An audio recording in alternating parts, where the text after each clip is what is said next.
We're going to have a look at either tightening or replacing your fan belt next. Now it's really important that you keep an eye on the condition of your fan belt, because if it does happen to snap, it will mean your engine will terminate within a couple of miles of driving, and if it's slipping all the time, then you're not going to be getting the full cooling going through. So we'll take a look at a fan belt on an engine that's out of a vehicle. As ever, we'll have a quick look at the tools. Couldn't be any simpler. We need a screwdriver to lock off the top pulley, either a 21mm spanner, or you'll probably find a 21mm socket, which is a spark plug socket, and a new fan belt. And just in case, we've got some shims, which are the items that are used to adjust the fan belt. We'll have a look at those in a moment. So onto our engine. Well, this engine is actually out of a vehicle, but you'll find that any upright cooling system on your Volkswagen, so from the earliest of Beetles to the latest of bay windows, as long as it's not a Type 3 or a Type 4 engine, is exactly the same system, although you may have a dynamo or an alternator. The first thing we need to do is check the general condition of the belt, and we've got a V-belt here. Now, if it's really shiny down there, then it's been slipping, or the actual belt itself may be frayed through or perished, in which case I would want to discard it either way. The next thing is to check the actual tension, and you don't want much more than 1.5 cm or half an inch, and you certainly don't want to be able to go more than 90 degrees, so you want to be able just to turn it a little bit there. Unfortunately, this one's very loose. It's quite old and is soaked in oil, so this definitely needs replacing. Well, the first thing to note is that there's a slot in the back pulley, and that's to enable you to lock it off to undo the nut.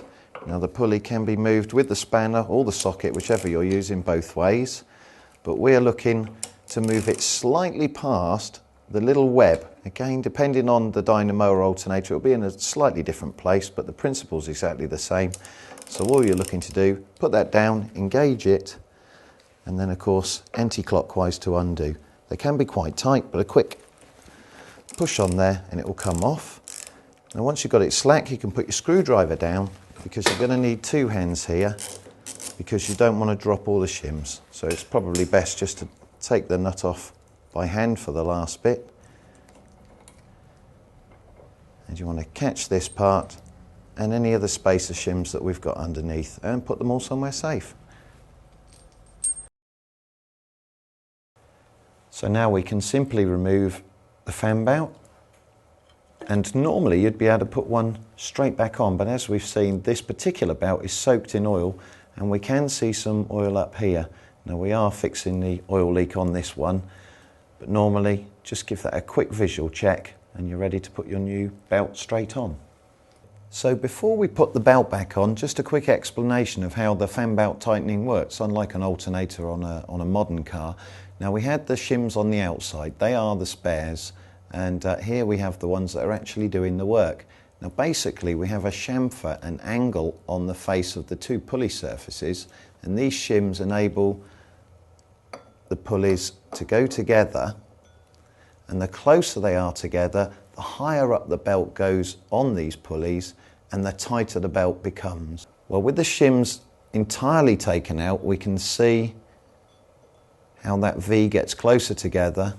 And basically, when you put a new fan belt on, you want as many shims as you can in the centre, make sure the adjustment's right, and after a few hundred miles the belt will have slackened off, and we'll take a few of the shims out, which will draw it closer together and tighten the fan belt. A very simple process, and quite straightforward to do, even when it's inside the car.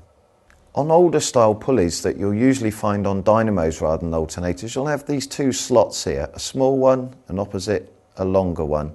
And on the outer pulley there are two little lugs that engage into there, but actually all the parts are pretty much interchangeable, so there's no need to worry.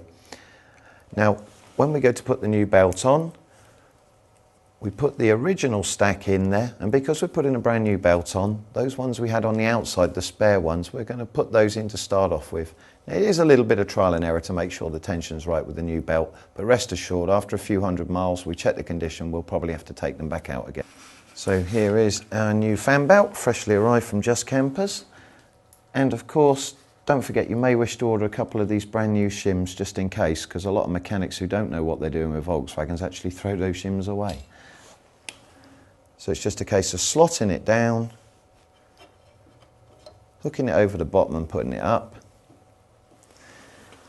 And it's another one of those jobs where you just take your time. One point worth looking out for, although it's so obvious you surely won't make the mistake, you'll see that here we have some squared off ends and a nice round end down the bottom, so it will only go on the one way. To start off with, you're just looking to assemble all the parts together.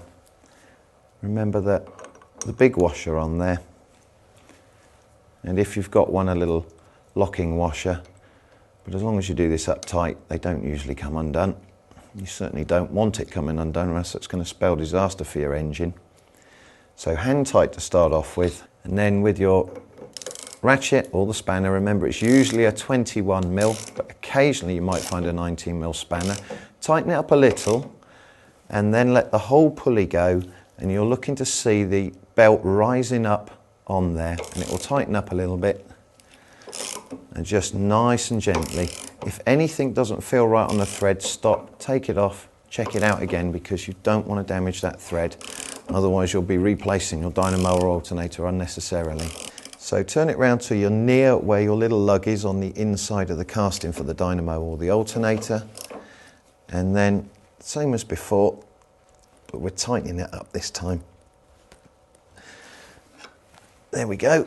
And then once that's on, what you need to do is turn it around a couple more times and just make sure everything's nice and even, that the two pulleys are parallel and the belt's running at the same height all the time. And then the final check is just to make sure the tension there, so about 1.5 centimetres, half an inch, and again you don't want to be able to turn it any more than 90. The other thing to bear in mind is you don't want this too tight, otherwise you run the risk of ruining the bearings in the alternator or the dynamo. That would be a very costly error to make.